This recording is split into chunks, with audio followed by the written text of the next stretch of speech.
Slogan. मनसा द्वारा शक्तियों का और कर्म द्वारा देव को दान करना ही महादानी बनना।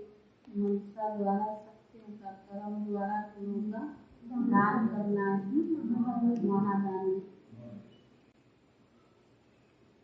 आज बाबा की 5 योग का महावाक्य रहते हैं। आज बाबा ने कहा बाबा ज्ञान का सागर है। इस ज्ञान मार्ग में रेस चलती है, रेस नहीं। बाबा ने कहा जो ज्ञान मार्ग में रेस पर चलते रहेंगे वही विजय माला के दाना बन सकते हैं। तो बाबा ने कहा बच्चों को ज्ञान मार्ग में हमेशा ज्ञान रत्नों की रेस करनी है और बच्चों को दान भी करना है। दूसरी बात बाबा ने आज कहा जो बच्चे चाहे वो पीछे आते हैं लेकिन मुख्य आधार है श्रीमत का। अगर वो श्रीमत को पालन करते हैं तो पीछे आके भी आगे जा सकते हैं। और जो श्रीमत को पालन नहीं करते, श्रीमत में अपनी मनमत मिक्स करते, वो आगे आके भी पीछे रह जाते। तो बाबा ने कहा सारा जो बाबा हमें अमृत वेले से लेके रात्रि तक डायरेक्शन देता है उस श्रीमत पर प्रमाण चलना है। तो बाबा ने कहा उसमें आपकी उन्नति है, तो आप बहुत आगे भी जा सकते हो और विजय माला में भी रह सकते हो। दूसरी बात बाबा ने कहा ज्ञान मार्ग में रोज बाबा समझाने देता है और बाबा ने कहा बच्चों को संग भी अच्छा करना है। ऐसे जैसे संग करते हैं तो हमारी उन्नति के बजाय और ही हम वृत्ति कला में चले जाते हैं। दूसरा बाबा ने कहा कभी भी पर चिंतन झर मुई झगमुई में अपना समय बर्बाद नहीं करना है। जो किसने सुनाया वो जरूरी नहीं कि सच हो, उसमें हाँ में हाँ मिला के और फिर इतनी भी ताकत नहीं उसको अंदर समाने का और उससे अपनी अवस्था को कर बैठते खराब। तो बाबा ने कहा कभी भी इधर उधर की बातों में आकर अपनी अवस्था को खराब नहीं करना, पर चिंतन में नहीं जाना। आज बाबा की मुझे भी कुछ धारणा पूर्वक कुछ बाबा ने इशारा दिया है कि बच्चों को हमेशा ज्ञान योग में ही मस्त रहना है, पर चिंतन नहीं करना है ये ऐसा है वो वैसा है। तो बाबा ने कहा आपका क्या जाता है, आपको स्व चिंतन में रहना है और बाप की याद सबको दिलानी। सारे मीठे बच्चे ज्ञान सागर बाप से तुम बच्चों को जो अविनाशी ज्ञान रत्न मिलते हैं उन ज्ञान रत्नों का दान करने की रेस करनी। मीठे बच्चे ज्ञान सागर बाप से तुम बच्चों को जो अविनाशी ज्ञान रत्न मिलते हैं उन ज्ञान रत्नों का दान करने की रेस करनी। प्रश्न है माला में नंबर आगे व पीछे होने का मुख्य कारण क्या है। माला में कोई नंबर आगे लेता है और कोई पीछे, तो मुख्य कारण क्या है। श्रीमत से मन मत मिलाना। उत्तर है श्रीमत की पालन करना।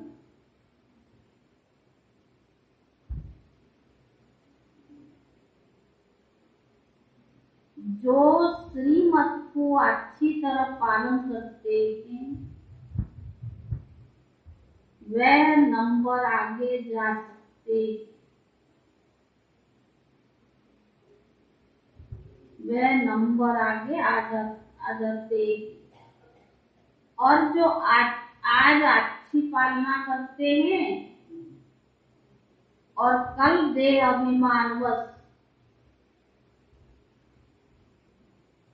श्रीमत में मनमत मिक्स कर देते हैं,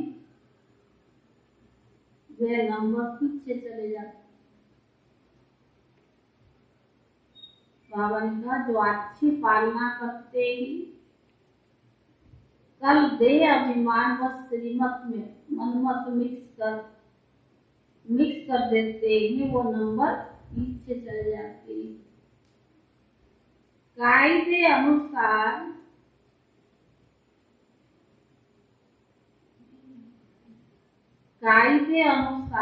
श्रीमत पर चलने वाले बच्चे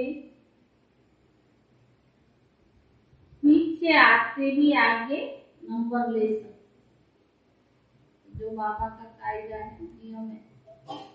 बाबा ने तो वो जो बच्चे पीछे आके भी आगे नंबर ले सकते।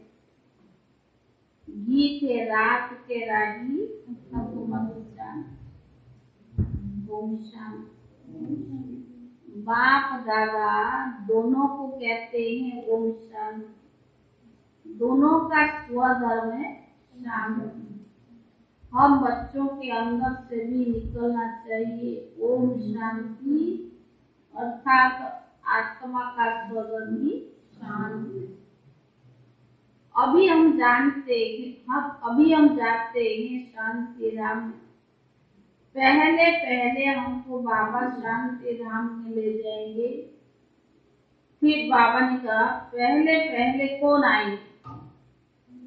पहले बाबा शांति धाम में ले जाएंगे, और पहले कौन आएंगे? जितना जो याद में रहेंगे वो जैसे कि दौड़ी पहले समय जो जितना बाप की याद में रहते माना दौड़ी पहले। अभी तुम आत्म अभिमानी बनते हो, उनसे बहुत मेहनत लगती है। तो बाबा ने कहा आधा कल्प से तुम रावण ने देह अभिमानी बनाया है, अभी बेहद का बाप परमात्मा देही अभिमानी बना रहे, और अपने घर का रास्ता भी बता रहे। जो घर का मालिक है वही तो रास्ता बता रहे हैं ना, दूसरा कोई मनुष्य जाति बता नहीं सकता। कायदा ही नहीं है, एक ही बाप आकर बतलाते हैं। ऐसे नहीं कि सती की महात्मा ऐसे कहती कि हमको बाप ने दुख से छुड़ा करके सुख धाम में भेजा था। ये तो आत्मा अभी महसूस करती है ना, सतयुग में थोड़ी करेगा कि दुख से करके सुख में भेजा। नहीं, यह ज्ञान तुमको अभी मैं समझाता, ये ज्ञान का पाठ अभी ही चलता है।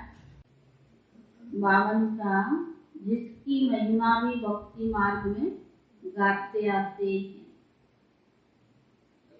तो बावन के ऐसे नहीं, सतयुगी में आत्मा ऐसे कहती है कि हमको बाबा ने दुख से छुड़ा करके सुख धाम में भेज, याद रहेगी? नहीं, ये ज्ञान अभी तुमको मैं समझाता हूँ, ये ज्ञान का पाठ अभी ही चलता है, फिर यह पाठ पूरा हो जाता है, यह प्रारब्ध शुरू हो जाती है। पति से पावन बनाने का पाठ एक बाबा का ही है, जो कलप पाठ हो जाते हैं। तुम जानते हो हम आधा कलप पावन थे, फिर रावण राज्य में आकर नीचे उतरते आते हैं, कला कमती होती जाती है। भारत में ही देवताएं सुला कला संपूर्ण सर्वगुण संपन्न थे, फिर उन्हों को पुनर्जन्म देते लेते नीचे जरूर उतरना है, कला कमती होनी है, परंतु यह वहाँ मालूम नहीं रहता है। ये सारा ज्ञान अभी तुम्हारी बुद्धि में है। पावन देवी देवताएं पतित कैसे बनते हैं, आओ तो 84 जन्मों की सुनाए। 84 जन्म की चक्कर सत्य कथा है, वह झूठी कथा सुनाते हैं, चक्कर की आयु लंबी चौड़ी बता देते हैं। यह 84 जन्म चक्कर की कथा सुनने से तुम चक्रवर्ती राजा रानी पद को पाते हो। ये गुह्य बातें सन्यासी आदि नहीं जानते, उनका धर्म अलग है, पहले माँ बाप के पास जन्म लेते हैं, फिर मंदिर आदि में जाकर पूजा करते हैं, फिर जब वैराग आता है तो दरबार छोड़कर चले जाते हैं। तो बाप कहते हैं पूज्य श्री पुजारी तुम्हारे लिए ही है। गाया जाता है ब्रह्मा के मुख से ब्राह्मण निकले, तो जरूर अडाप्ट तो किए होंगे ना। ये बाबा भी पहले पतित था, फिर पावन बनते हैं। तुम ब्राह्मण बन फिर पावन देवी देवता बनते हो, पुरुषार्थ करते हो ना। लक्ष्मी नारायण के राज्य को स्वर्ग कहा जाता है। वहाँ है ही अद्वैत धर्म, अद्वैत देवता, तो ताली वहाँ बज नहीं सकती में, क्योंकि वहाँ माया ही नहीं है। इस देवी देवता धर्म की महिमा गाई जाती है। सर्वगुण संपन्न, तुला कला संपूर्ण, संपूर्ण निर्विकारी, मर्यादा पुरुषोत्तम। जब तुम कहाँ लक्ष्मी नारायण के मंदिर में जाते हो तो बोलो ये सत्य नारायण है ना। इसको सत्य क्यों कहते हैं? क्योंकि आजकल तो झूठ बहुत है। बहुतों के नाम लक्ष्मी नारायण राधे कृष्ण आदि, कोई के तो डबल नाम भी है। मद्रास के तरफ बहुत अच्छे अच्छे नाम बहुतों का है, भक्त वशलम आदि। अब वह तो भगवान नहीं होगा ना, मनुष्य कैसे हो सकता है? वहाँ के लोग भावना वाले होते हैं। अभी तुम बच्चों की बुद्धि में है, आत्माओं को परमात्मा सामने बैठा है। बाबा की तरफ तुम देखते रहेंगे तो समझेंगे पतित पावन मोस्ट बिलेवेड बाबा। आत्मा कहती है निराकार बाबा हम आत्माओं से बात कर रहे। निराकार परमात्मा आकर आत्माओं को पढ़ाते हैं। यह कोई भी शास्त्र में नहीं। समझो कोई कहते श्री कृष्ण के तन में परमात्मा प्रवेश करते, परंतु श्री कृष्ण का तो वो रूप सतयुग में था। उस नाम रूप में तो श्री कृष्ण आ ना सकते। श्री कृष्ण का तुम चित्र देखते हो, वो भी एक्यूरेट नहीं है। बच्चे दिव्य दृष्टि से देखते हैं, उसका फोटो तो निकाल न सके। बाकी ये मशहूर है, श्री कृष्ण गोरा सतयुग का पहला प्रिंस था, जो फिर विश्व के महाराजा महारानी बनते। लक्ष्मी नारायण से ही राज्य शुरू होता है, तो बाबा का राजा ही से स्तंभ शुरू होता है ना। सतयुग का पहला स्तंभ है विक्रमादित्य स्तंभ। भले पहले जब श्री कृष्ण जन्मता है उस समय भी कोई ना कोई थोड़े बहुत रहते जिनको वापिस जाना है, पति से पावन बनने का। ये संगम योग है ना।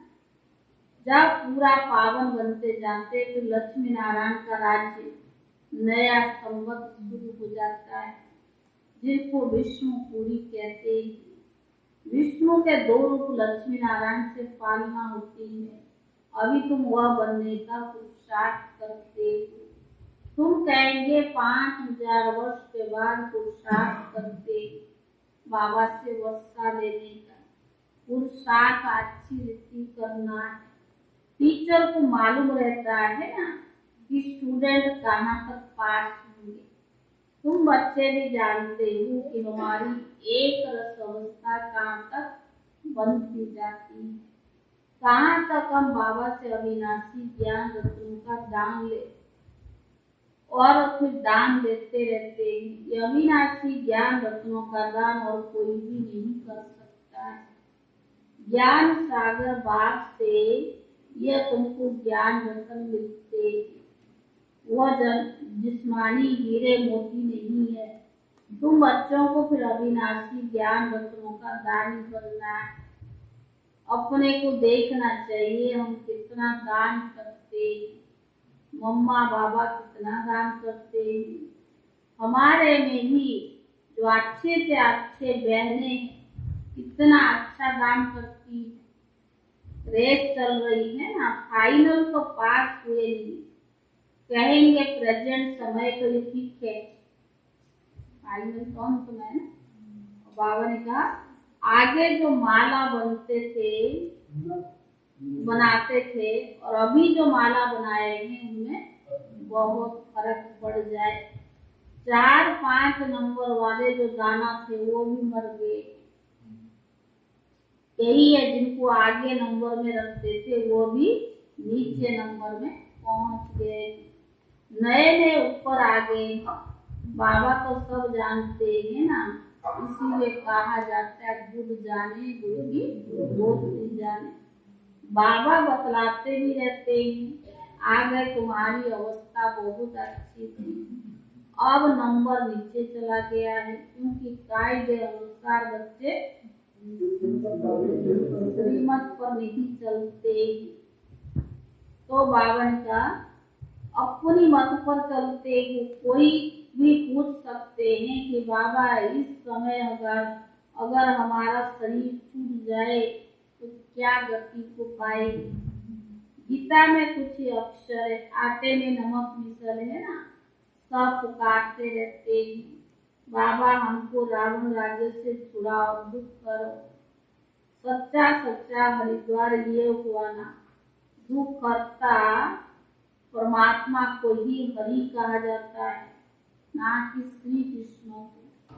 परमात्मा ही दुखों से दुख करता सुख करता है। तो सुख दाम का मालिक बनते हो ना, योग बल से विश्व का मालिक बनते हो। उनका है बाहुबल यानी शारीरिक बल, जो बुद्धि से वंश निकालते हैं। यहाँ सेना आदि की तो कोई बात नहीं है। दुनिया में तो किसको पता नहीं कि योग बल से कैसे विश्व की बादशाही मिलती है। बाप आकर योग सिखलाते हैं, बाप कहते माँ में कम याद करो। मैं ज्ञान का सागर महिमा गाते हैं ना, ज्ञान का सागर, सुख का सागर, पवित्रता का सागर, ऐसे कभी नहीं कहेंगे योग का सागर।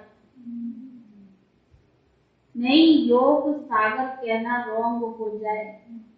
बाप ज्ञान का सागर है, पतित पावन है, तो जरूर ज्ञान का ही तो वर्षा करते होंगे। पहली बात बाबा कहते बच्चे माँ में हम याद करो, और किसी की याद करना ज्ञान। भक्ति में क्या क्या शरीरधारी को तो याद किया, तो बाबा तो यहाँ नहीं कहता कि शरीरधारी को याद करो। तो बाबा ने कहा नहीं, योग सागर कहना तो रॉन्ग हो जाएगा। पहली बात बाप कहते मामी को याद करो, और किसी को याद करना अज्ञान है। सृष्टि के आदि मध्य अंत का ज्ञान बाबा ही तो सुनाते हैं, आगे के लिए भी बाबा शिक्षा देते हैं, और सब योग के लिए उनकी शिक्षा देंगे। उनको जाति योग कहा जाता है, जिस्मानी योग कहा जाता है, शरीर को ठीक रखने के लिए। यह है रूहानी योग।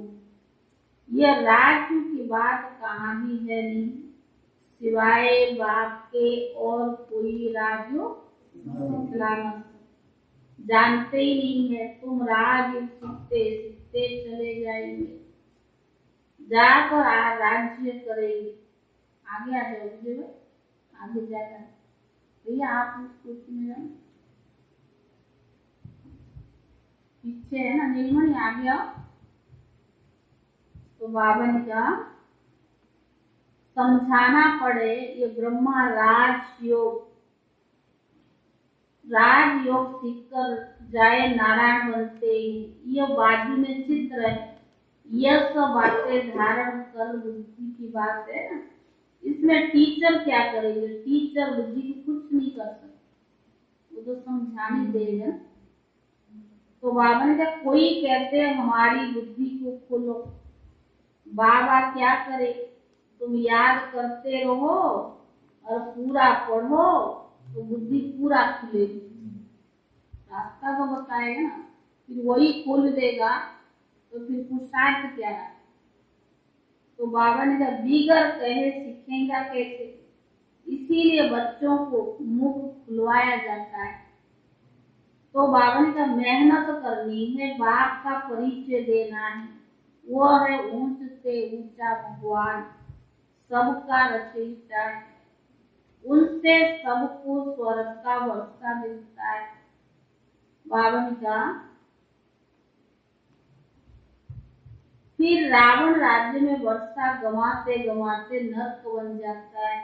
देवताएं पावन थे, फिर पतित बने हैं, फिर पतित पावन बाप आया है, कहते मुझे याद करो तो विक्रम विनाश हो और कोई उपाय नहीं।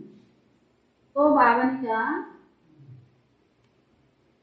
योग अग्नि से ही विकार की खाद निकलेगी, याद करते करते तुम पावन बन गले का हार भी बन जाएगी। घड़ी घड़ी बोलने की प्रैक्टिस करो, सिर्फ बोलने की घड़ी घड़ी बोलने की प्रैक्टिस करो, सिर्फ कहना थोड़ी है कि बाबा मुख खुलता ही नहीं, तो प्रैक्टिस खुद करनी पड़ेगी ना। घड़ी बाबा ने कहा श्रीमत पर जितना चलेंगे उतना ऊंच पद पाएंगे, अगर श्रीमत पर नहीं चलेंगे तो ताला बंद हो जाएगा, तीर लगेगा नहीं, खुशी का पारा चढ़ेगा नहीं। अपनी मत पर चलेंगे तो बाबा कहेंगे यह तो रावण मत पर है। बहुत देह अभिमानी बच्चे जो मुरली भी नहीं पढ़ते, इतना देह अभिमान है जो मुरली भी नहीं पढ़ते। मुरली जो नहीं पढ़ते वो दूसरों को क्या ज्ञान देंगे। अनेक प्रकार के नई नई पॉइंट्स निकलती रहती है। देह अभिमानी बनने का पुरुषार्थ करना है, इस पुरानी देह को भी छोड़ देना है। यह तो मरा हुआ चोला है, ऐसे ऐसे अपने आप से बातें करते रहना, करते हुए मरा हुआ चोला है। तो बाबा ने कहा कोई भी सर्विस छिप नहीं सकती, कोई भी खामी है वो भी छिपती नहीं है। माया बड़ी शैतान है, अनेक प्रकार के उल्टे काम कराती रहती है। कोई भूल हो जाए तो फौरन बाप से क्षमा मांग लेनी चाहिए। अंदर बाहर बहुत साफ होना चाहिए। तो बाबा ने कहा बहुतों में देह अभिमान बहुत रहता है। बाबा ने समझाया है कभी कोई से भी सर्विस नहीं लो, अपने हाथ से भोजन आदि बनाओ। रूहानी जिस्मानी दोनों सर्विस करनी चाहिए। बाबा की याद में रहकर इसको दृष्टि देंगे तो बहुत मदद मिलेगी। बाबा खुद प्रवेश कर सर्विस में बहुत मदद करते हैं। वो समझते हमने किया, अहंकार झट आ जाता। कराने वाला तो बाबा है, भगवान की सेवा किससे भी करा ले। ये नहीं समझते बाबा ने हमसे करवाया है। बाबा प्रवेश होकर सर्विस करवा सकते, फिर तो और डबल फोर्स हो गया ना। इसको लिफ्ट मिली, जाकर ऊंची सर्विस करने लग पड़ते तो खुश होना चाहिए ना। इसमें ईर्ष्या की क्या बात। कभी भी पर चिंतन नहीं करना चाहिए। यहाँ की बातें वहां सुनाएंगे, भले कोई ना कुछ कहा फिर भी दूसरों को सुना सुनाकर नुकसान क्यों करना चाहिए। ऐसे तो बहुत झूठी बातें भी बनाते, फलाने तो ऐसी है, ये ऐसी करती है, ऐसे झूठी बातें कभी नहीं सुनना। कोई उल्टी सुल्टी बातें बोले तो सुनी अनसुनी कर देना चाहिए। किसके दिल को सुना करके खराब नहीं करना चाहिए। है कुछ और है, हम कुछ मसाला लगा के और सुना दूसरे के दिल खराब होता है। उसकी तो नुकसान, हमारा तो है, दूसरों का भी नुकसान किया तो कितना पाप। यही तो कर्मों का खाता बढ़ते बढ़ते कितना बनता है। अच्छा मीठे मीठे सिखी ले दे बच्चों प्रति, माता पिता बाप दादा का याद प्यार और गुड मॉर्निंग। रूहानी बाप की रूहानी बच्चों को नमस्ते। रूहानी बच्चों की तरफ से रूहानी बाप दादा को याद प्यार और नमस्ते। धारणा के लिए मुख्य स्थान, वाक्य सब खड़े हैं धारणा करने के लिए, थोड़ा जल्दी लिखना है। बाहर से अंदर बाहर साफ रहना है। कोई भी भूल हो जाए तो फौरन क्षमा मांगना। बाहर से अंदर बाहर साफ रहना है। कोई भी भूल हो जाए तो फौरन क्षमा मांगना है। रूहानी जिस्मानी दोनों प्रकार की सेवा करनी है। दूसरा, कभी भी ईर्ष्या के कारण एक दो का परचिंतन नहीं करना। कोई किसी के प्रति उल्टी बातें सुनाए तो सुनी अनसुनी कर देना। वर्णन करके किसकी दिल खराब नहीं करना। वरदान मुरली दे दूंगी, लिख लेना बाद में। प्राक देवन दुखी अशांत आत्माओं को खुशी का दान देने वाले मास्टर रहम दिल का। वर्तमान समय लोगों को सब कुछ मिल सकता, लेकिन सच्ची खुशी नहीं मिल सकती है। इसीलिए ऐसे समय पर दुखी अशांति आत्माओं को खुशी की अनुभूति करा दे तो वे दिल से दुआएं दें। आप दाता के बच्चे हो तो प्राक दिल से खुशी का खजाना बांटो। रहम दिल के गुण इमर्ज करो। कभी भी यह नहीं सोचो कि यह तो सुनने वाला ही नहीं, भले कोई अपोजिशन करे तो भी आपको रहम की भावना नहीं छोड़नी है। रहम भावना शुभ भावना फल अवश्य देती है। स्लोगन, ज्ञान योग की पालना ही रूहानी पालना है।